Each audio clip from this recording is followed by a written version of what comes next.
वज़ीर आला पंजाब मरियम नवाज ने इल्ज़ाम आयद किया है कि पीटीआई ने पंजाब कॉलेज के वाक़े को इंतशार के लिए इस्तेमाल किया। तुलबा को गुमराह करके इंतशार पर मजबूर किया गया।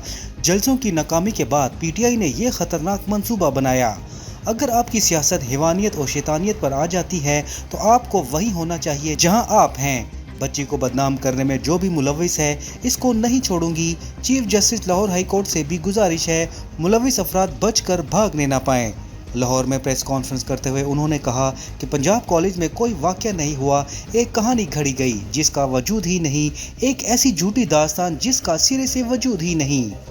बार बार एहतजाजों की कॉल्स नाकाम होने के बाद एक बहुत ही खौफनाक और घटिया मंसूबा गढ़ा गया, एक ऐसा झूठ गढ़ा गया जिसका वजूद ही नहीं था। लड़की की मां ने मुझसे मिन्नत की, मेरी 5 बेटियां हैं, उनकी शादियां भी होनी हैं, आप मुझे इस झूठ से इंसाफ दिलाएं। मरियम नवाज का कहना था कि बच्ची रेप विक्टिम नहीं बल्कि घटिया साजिश की विक्टिम हुई। पीटीआई ने साजिश करके मुहिम चलाई। पीटीआई दहशतगर्द जमात है जिसकी जानिब से तुलबा को इश्तिहाल दिलाने के लिए सोशल मीडिया पर झूठी मुहिम चलाई गई। जब कोई वाक़या हुआ ही नहीं तो इसका कोई गवाह भी नहीं था, लेकिन पेड व्लॉगर से इस मामले को उछाला गया। उन्होंने एक वाक़े को लेकर अपने एंकर्स, जिन्हें मैं जर्नलिस्ट या एंकर्स नहीं बल्कि पेड व्लॉगर्स कहती हूँ, इनके ज़रिए सोशल मीडिया पर पोस्ट लगवाई गई और एक हिजान पैदा किया। लड़की से ज़्यादती का प्रोपेगेंडा करने वालों के खिलाफ कार्रवाई होगी।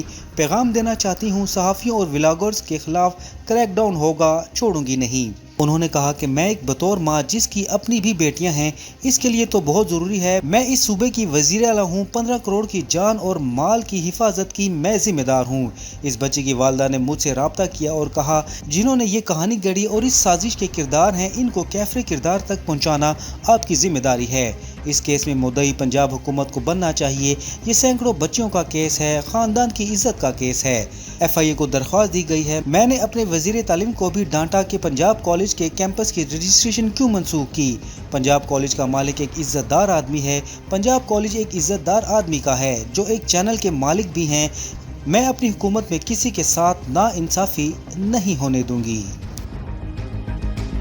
और चाहे उसका जब किसी भी जमात से ताल्लुक़ हो, लेकिन इस चीज़ की इजाज़त मैं कभी नहीं दे सकती कि किसी बच्ची का नाम इस्तेमाल करके उस वाक़े के को इस्तेमाल करके जो वाक़या कभी हुआ ही नहीं। और देखें, पंजाब कॉलेजेस एक ऐसा ग्रुप ऑफ कॉलेजेस है, स्कूल्स हैं जो बच्चों को तालीम दे रहे हैं। आपने कुछ जाने बगैर, और इसके लिए मैं अपने एजुकेशन मिनिस्टर को भी मैंने कहा कि आपको वो मुअत्तल नहीं करनी चाहिए थी, उनको सस्पेंड नहीं करनी चाहिए थी, कोई एक्शन जब तक इन्वेस्टिगेशन ना हो एक्शन नहीं लेना चाहिए था। वो किसी इज्जतदार आदमी का है, वो एक चैनल के ओनर भी हैं, लेकिन पंजाब ग्रुप ऑफ कॉलेजेस पूरे को इस तरह टार्निश किया गया, चाहे वो पंजाब ग्रुप ऑफ कॉलेजेस हो या वो कोई भी हो। ये आपके सामने इनकी, मैंने अभी बताया, इनकी बहन जो है वो PTI की बहुत सरकर्दा मेंबर्स हैं। मेरे अपने पॉलिटिकल इख्तलाफात अपनी जगह, लेकिन जहाँ नाइंसाफ़ी होगी वहाँ मैं बोलूँगी, और जहाँ पर और मैं नाइंसाफ़ी अपनी हुकूमत में किसी के साथ होने नहीं दूँगी। तो जब ख़वातीन के ख़िलाफ़ मैंने बहुत पहले अपनी पहली तकरीर में भी कहा था कि ये मेरी रेड लाइन है, बच्चों के ख़िलाफ़ जो जराइम है वो मेरी रेड लाइन है, उसके लिए मुझे किसी को हिला के जगाने की ज़रूरत नहीं है। मैं खुद जागती रहती हूँ, उसके ऊपर मैं फ़ौरन एक्शन लेती हूँ। और जो तमाम डिस्ट्रिक्ट्स के DPOs हैं, IG साहब हैं, इन सबको पता है कि अगर ख़वातीन के या बच्चों के ख़िलाफ़ कुछ होगा तो अपने आप कानून को जो है वो हरकत में आना, और जो कल्प्रिट्स हैं या जिन पे इल्ज़ाम है उनको अरेस्ट करना। 2-2 घंटे में लोग अरेस्ट हो रहे हैं। अभी आपने सुना होगा कि लाहौर का जो क्राइम है, it has gone down by 42%। ये कोई छोटी बात नहीं है। There is somebody doing this behind the scenes. Law and order मेरी बहुत बड़ी प्रायोरिटी है, क्योंकि देखें, सड़कें, इंफ्रास्ट्रक्चर